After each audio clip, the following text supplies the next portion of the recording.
Okay, we're going to do some finger knitting. So fingers instead of needles, and we're going to use some Lion Brand yarn. The super bulky 6 size is a good size to work with. And we are going to start by measuring out about 2 feet of yarn here. And then do our slip knot. Get that loop on our finger. Okay.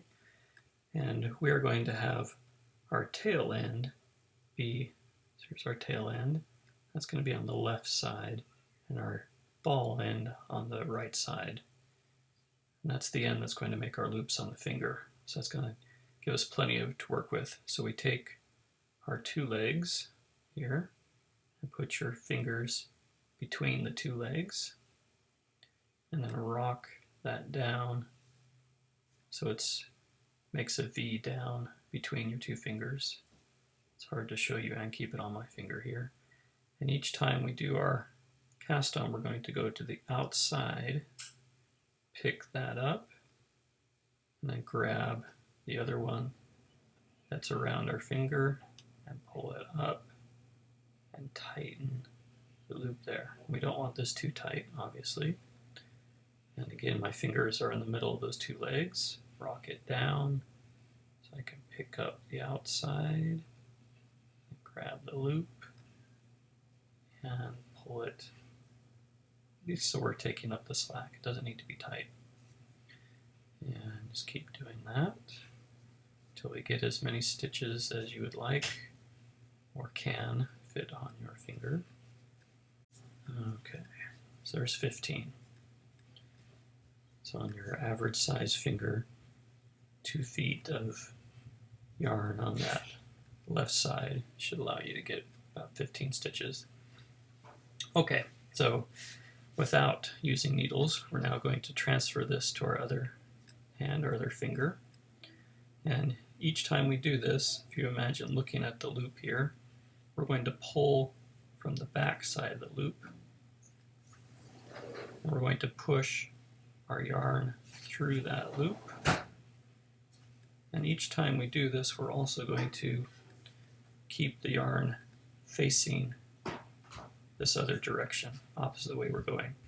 So we're going to pull that off of our finger. And here you can see the yarn is the tail end, or the ball end. It's facing that way, and we put it on the other finger here.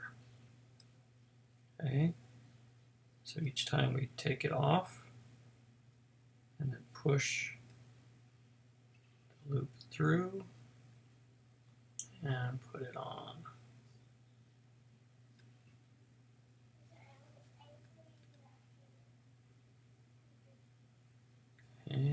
Okay, so the last stitch of the row, push it through, and there we are. So now we're going to put it on the other finger, so this time the yarn, the tail will always be going that way. So again, we pull off the back, put it on the next finger, with the yarn going the opposite of the way the stitches are.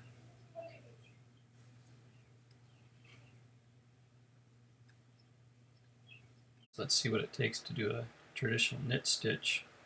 So I'm going to flip my yarn, messy ball of yarn here, to the other side, the back side, and each time I do a knit stitch, I'm instead going to pull that loop through the back side and up onto my finger to make the knit stitch. Okay, so this is not terribly hard, but it's just a little bit different than the purl stitch. You can see that I'm still keeping my ball end of the yarn facing that opposite direction. So I just need to make sure that each time I come from the back of the loop, here I'm going to continue showing you how to do some knit stitches. So again, I'm going to have my yarn on the back side of the work, and I'm going to, each time I pull up the loop, I'm going to put the yarn through the back side and put it on my finger.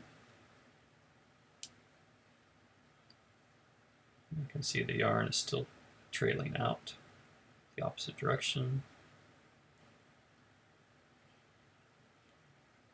So each time we're just picking up that loop, pulling it through the back side.